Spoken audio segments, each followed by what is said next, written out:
ค่ะพี่น้องFCค่ะเลขถูกยาโซแล้วก็ได้จุดไว้ให้แล้วเด้อพี่น้องเด้อมาไปเบิ่งน้ำกันพี่น้องมาไปเบิ่งน้ำกันเพิ่นให้ตัวใดเพิ่นให้ตัวใดพี่น้องเพิ่นให้ตัวใดเบิ่งน้ำกันใส่ล่ะ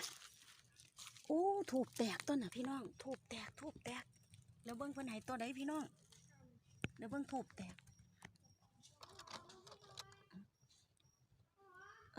พี่น้อง055หรือว่า550หรือว่า55กับ5005เนาะค่ะพี่น้องคะนี่ละผู้นี่ละผู้เพิ่นจุดได้3 ตัว2 ตัวยาโซนี่ละพี่น้องผู้นี่ละผู้เพิ่นจุดได้พี่น้องFCตาดีๆเด้อค่ะเด้อรวยๆกันสุผู้สุคนเนาะค่ะเนาะขอให้โชคขอให้มันค่ะย่านางตะเคียนทองค่ะพี่น้องย่านางตะเคียนทองเนาะค่ะเนาะปังๆเด้อค่ะเด้อ